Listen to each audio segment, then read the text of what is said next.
Okay, so I want to ask you something, and I need you to ask yourself this question. What is a video game? What are video games? The answer should be simple to you, but I want you to ask this question because of the space, what we are in terms of video games right now in the good old year of 2025. I ask this because I feel as though that the gaming space, video games as a whole, right, the opinion of whether or not a video game or what they are supposed to be and what they're supposed to do is different for a lot of people, and what they enjoy is different for a lot of people. But I will vouch and I think that indie games are kind of trying its best to cure the video game space.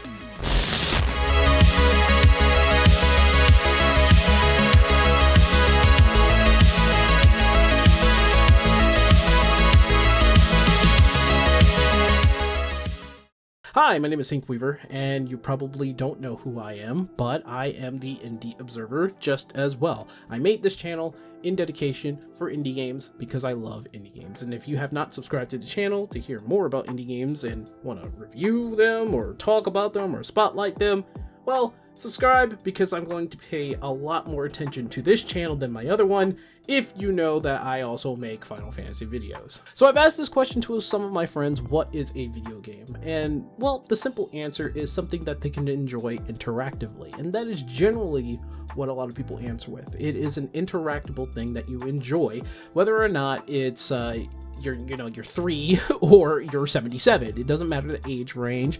You could play video games no matter what your age is. And I think a lot of people understand that when it comes to entertainment. If you're trying to entertain yourself with a movie, you enjoy a movie. You're having fun, you have joy. If you're trying to entertain yourself with a video game, you're enjoying your time playing a video game. It's all about the fun of the video game. And I honestly think that a lot of people are losing that track of definition, because I think people who are playing video games at this time, I mean, the younger crowd, what is the most popular thing that they're doing in terms of the younger crowd? It's usually like GTA if you're looking on Steam, or looking on Twitch. I'm messing myself up. I don't have a script, by the way. And then you have a lot of people who are into Minecraft. There's a lot of kids who like Minecraft or Roblox, although I would stay away from Roblox. I would not allow my kid to play Roblox. There are people who are playing Marvel Rivals and Overwatch right now. There are a lot of games that a lot of people can play, and it's mostly multiplayer. And that's kind of like the push that's been going on for 10 or so years, I think. Yeah, you have a lot more people playing multiplayer games, and that's just fine. I mean, Friendslop, that's within the indie space, by the way. Friendslop, like Peak, RV that just came out, Lethal Company, and other games like Repo, and I've played them, and they're all fun, especially with friends. It's just like an adventure on your own every time you play it, and I really do appreciate that within the indie space. But when you play a AAA game, what are you playing? Well, it's a crapshoot. You can have good games in AAA. I'm not going to say that they're all bad, but a lot of them are just disappointing. You know, a lot of them really banks on their high octane action, their live service, and the graphics that look so realistic you can't tell the difference from real life. And I don't know why that's just such a big goal for them. AAA, you don't need to have the most realistic graphics, to be honest. You just need style. A lot of indie games do not have the high octane action or graphics or realistic graphics. They have, well, actually, a lot of them have high octane. Listen, the point is, they have style to their graphics. They don't need to have the most realistic graphics. They just need style. Style looks so much better in the long run because it keeps the game alive through that style. You remember what Wind Waker looks like and how it felt. You remember Persona and their style, right? Even right now, I'm playing Digimon Story Time Stranger. The style of that game is what's captivating me over something like Pokemon ZA, who are still struggling when it comes to the graphics ever since Sword and Shield. I think when you look at the graphics and only look at the graphics of a video game, you're going to find that there are all types of things that blend together in the AAA space because they're trying to shoot for the goal of realism. At some point, you're going to look behind a character, you're going to look out into the distance and view, and sometimes you'll mix up games because it's like, oh wait, that looks exactly like insert AAA game here. You're going to see that, and I know it looks beautiful. It really does. I honestly will say that AAA games really hit it out of the park with the realistic graphics, with, you know, the right rig so that you can see the 4K quality sunset over the hill with like reeves and reeves of flowers, trees, and realistic dirt, grass, and wind. I honestly think that Ghost of Tsushima and Ghost of Yotai look great. I haven't played Ghost of Tsushima yet, but Ghost of Yotai looks beautiful. I haven't played it. I don't know. You can judge me after I do play it. I haven't played it, okay? But when I do play it, I'll let you know. You need style over substance at this point when it comes to video games, because if you're going to try to push graphics to make it more realistic, you're going to lose the plot as to what video games are supposed to be, and they are supposed to be fun, interactive. The gameplay is supposed to be fun. Where are we with that at this point? I look at Mario 64, I look at Banjo-Kazooie, I look at Crash Bandicoot and Spyro, and I know Crash and Spyro had their remakes, and they look great in high res and 4K and 60 frames per second. They look amazing, and I am glad that they were remade, but at the same time, you know, this is just a sign that the AAA companies that make those games that are ahead of those IPs are basically running out of ideas. They're not really creative when it comes to new IP. They don't know what the heck they're doing with their new IP that does come out, Forspoken. And I don't even know what they're trying to do with their own IP in terms of their staples. I mean, we can all turn to Nintendo and say they're doing a good job in making their games, right? Except for Pokemon, right? But there are lots of people who play Mario Kart World and enjoy that, and that's perfectly fine. Or you could just be on the Sega side and play Crossworlds. That's also a fun game, though not graphically equivalent to Mario Kart World. It is great. And now they're coming out with Kirby Air Riders, which basically shoves Mario Kart World in a corner. That's funny. I'm looking at Square Enix and I'm trying to figure out what the heck they are doing. I have another channel that focuses on Final Fantasy, mostly Final Fantasy XIV, and Dawn Trail was not the most well expansion, let's just say that. There's problems with the story, problems with the content, problems with the same old battle system that gotten just a lot more simpler. I mean, now I can play as Black Mage.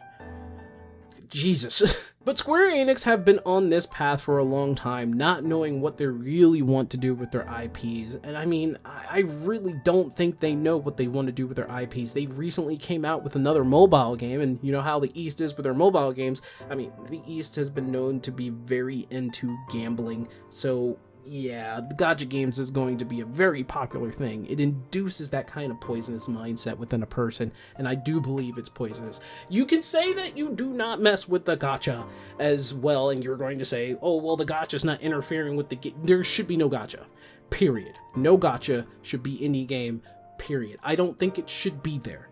I don't think it should be in a video game.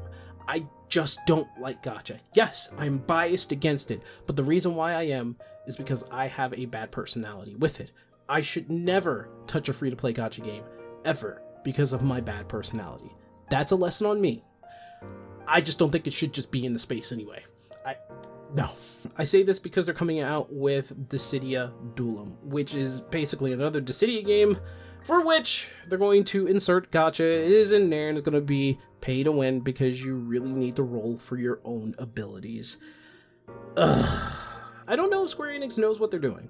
I just don't know. They have the capability of making good games, but they're the ones who sat there and said that turn-based is not the future, that action combat is the future. They came out with Final Fantasy XVI with that action combat, no turn-based whatsoever. Why would you even think that if you know that something like Expedition 33 came out, and Expedition 33 is a really good indie game? I'm just want to say that for sure. There's a lot of indie games that came out and basically whooped the ass of AAA games up, down, left, and right, proving them wrong, like turn-based not being something of modern battle system times. I don't know what Square Enix said. It's some BS that they said so that people were convinced that action combat is the future. Action combat is fine, by the way. Go ahead. Make action combat games, but you know, do it right. And I think 16 had a fun action combat, but it's Final Fantasy. Why not go back to turn-based? How much do you want to bet if they went back to turn-based and actually try to innovate that in some form or fashion? People will buy it. People will buy it. The indie space knows what they're doing when it comes to turn-based. They know how to innovate that. They know what they're doing, and they don't have a $100 million budget or $150 or $200 million budget. They're working with what they got with the time that they have, and they're working their asses off.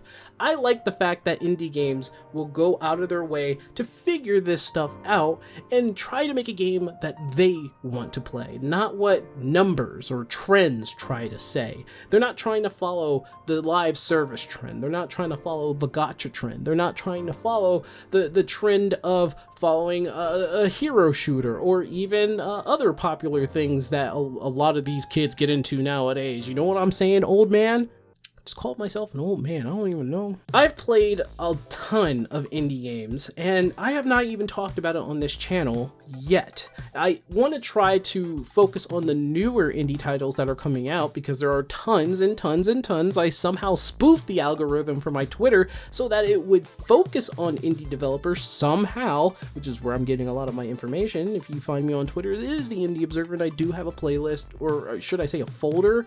I guess, I don't know what it is, a bookmark page where it's just all indie games and developers and what they're trying to do there. Now, I can't stop them from posting certain things, so it's okay if you're not part of that spectrum of things. Just focus on what they're trying to do with the development of the game, and that's what I try to focus on. I don't know why that AAA do not understand that people just want to have fun with their video games. I understand that they need to make a profit, but having some excuse to turn a game $70 to $80 and then come out with the DLC that's $20 to $30 to make the whole thing $100 in this sneaky schmug little way, Nintendo. It's absolutely appalling. It is. It really is. Whereas an indie game like Silksong was apparently just $20, and it upset the entire space because they made it $20.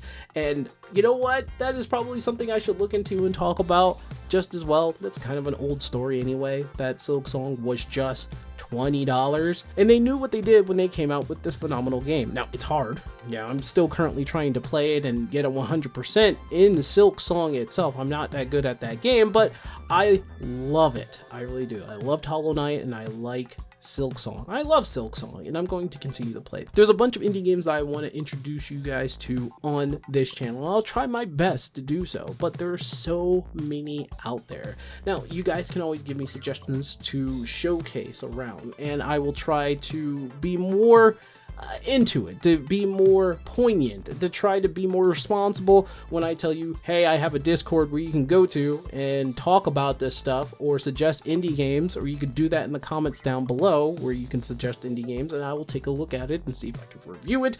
And it's just a thing, man. That's what I want to do. Right now, AAA games are not in the best of light. They're not doing the best. One of my favorite companies, Square Enix, is not doing great. Nintendo are acting like actual jackasses, and they're being silly with their patents, whereas indie games are just trying to do their thing and making video games for everyone. A lot of these people who make indie games came from the AAA space. They were so disappointed in that, they got what they need from that, started creating their own games, and they became successful. That's what I think that a bunch of these indie developers need to do. Is kind of kick the AAA in the behind a little bit, just to set them straight. I think they're the cure to the poison that is going on within the AAA space. Well, that's all I have. If you guys have opinions yourselves, please leave them in the comments down below. Again, I'm Syncweaver. I am your Indie Observer, and I will see you in the next video. Bye-bye.